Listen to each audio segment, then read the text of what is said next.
भक्त करो, आज आपको शिवपुराण कोटि रुद्र संहिता में ऋषिका पर भगवान शिव की कृपा, एक असुर से उसके धर्म की रक्षा करके उसके आश्रम में नंद के नाम से निवास करना और वर्ष में एक दिन गंगा का भी वहां आना। यह कथा आपको शिवपुराण से सुना होगा, अब उसको ध्यान पर सुने। तदंतर श्री सूत जी ने जब बहुत से शिवलिंगों के कथा प्रश्न सुना दिए, तब ऋषि ने पूछा, महामते सूत जी, वैसा शुक्ला सप्तमी के दिन गंगा जी नर्मदा में कैसे आए, इसका विशेष रूप से वर्णन कीजिए। वहां महादेव जी का नाम नंदिकेश्वर कैसे हुआ, इस बात को भी प्रसन्नतापूर्वक बताइए। सूत जी ने कहा, महर्षियों, एक ब्राह्मणी थी जिसका नाम ऋषिका था। वह किसी ब्राह्मण की पुत्री थी और एक ब्राह्मण को ही विधिपूर्वक ब्याही गई थी। विप्रो, यद्यपि वह द्विजपत्नी उत्तम व्रत का पालन करने वाली थी, तथा वे अपने पूर्व जन्म के किसी अशुभ कर्म के प्रभाव से बाल वैधमय को प्राप्त हो गई। तब वह ब्राह्मण पत्नी ब्रह्मचर्य व्रत के पालन में तत्पर हो पार्थिव पूजन पूर्वक अत्यंत कठोर तपस्या करने लगी। उस समय अवसर पाकर मूढ़ नाम से प्रसिद्ध एक दुष्ट और बलवान असुर, जो बड़ा मायावी था, काम बाण से पीड़ित होकर वहां गया। उस अत्यंत सुंदरी कामनी को तपस्या करते देख वह असुर उसे नाना प्रकार के लोभ दिखाता हुआ उसके साथ संभोग की याचना करने लगा। मुनीश्वरों, परंतु उत्तम व्रत का पालन करने तथा शिव के ध्यान में तत्पर रहने वाली वह साध्वी नारी काम भाव से उस पर दृष्टि न डाल सकी। तपस्या में लगी हुई उस ब्राह्मणी ने उस असुर का सम्मान नहीं किया, क्योंकि वह अत्यंत तपोनिष्ठ और शिव ध्यान परायणा थी। उस कृष्णांगी युवती ने तिरस्कृत हो उस दैत्यराज मूढ़ ने उसके ऊपर क्रोध प्रकट किया और फिर अपना विकट रूप उसे दिखलाया। इसके बाद उस दुष्टात्मा ने भयदायक दुर्वचन कहा और उस ब्राह्मण पत्नी को बारंबार त्रास देना आरंभ किया। उस समय वह उसके भय से थर्रा उठी और अनेक बार स्नेहपूर्वक शिव की पुकार करने लगी। उस तनंगी द्विज पत्नी ने भगवान शिव का पूर्णतः आश्रय ले रखा था।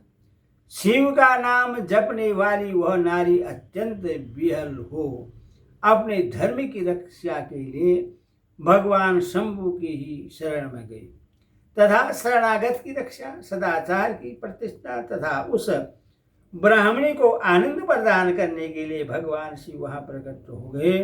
भक्त वत्सल परमेश्वर शंकर ने उस काम विहल दैत्यराज मूढ़ को तत्काल भस्म कर दिया और ब्राह्मणी की ओर कृपा दृष्टि से देकर भक्त की रक्षा के लिए दंत चित्त हो कहा, वर मांगो।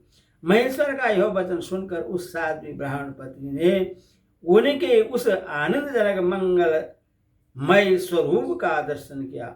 फिर सबको सुख देने वाले परमेश्वर शंभु को प्रणाम करके शुद्ध अंतकरण वाली उस साध्वी ने हाथ जोड़ मस्तक झुकाकर उनकी स्तुति की।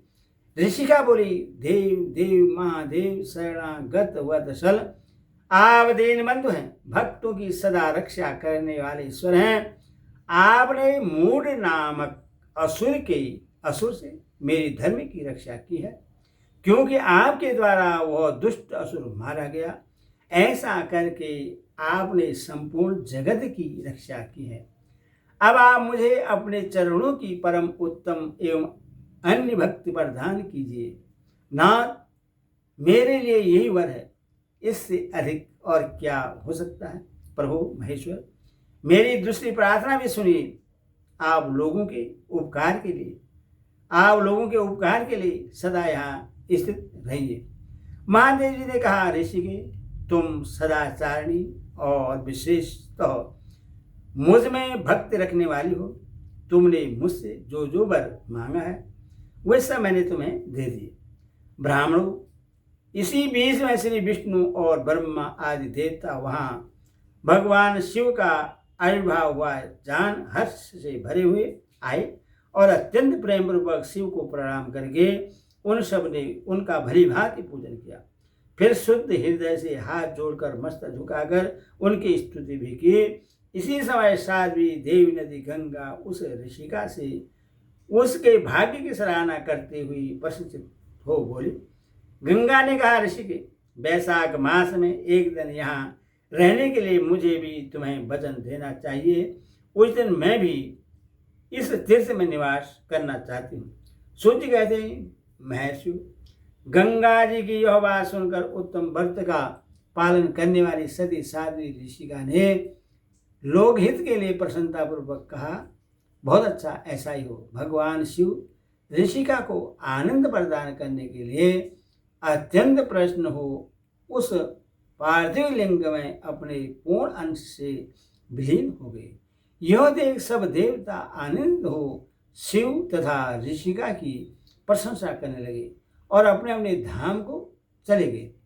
उस दिन से नर्मदा का वह तीर्थ ऐसा उत्तम और पावन हो गया तथा संपूर्ण पापों का नाश करने वाले शिव वहाँ नंदकेश के नाम से विख्यात हुए। गंगा भी प्रतिवर्ष वैशाख मास की सप्तमी के दिन शुभ की इच्छा से अपने उस पाप को धोने के लिए वहां जाती है जो मनुष्य से वे ग्रहण क्या करते हैं। ओम नमः शिवाय, ओम नमः शिवाय, ओम नमः शिवाय।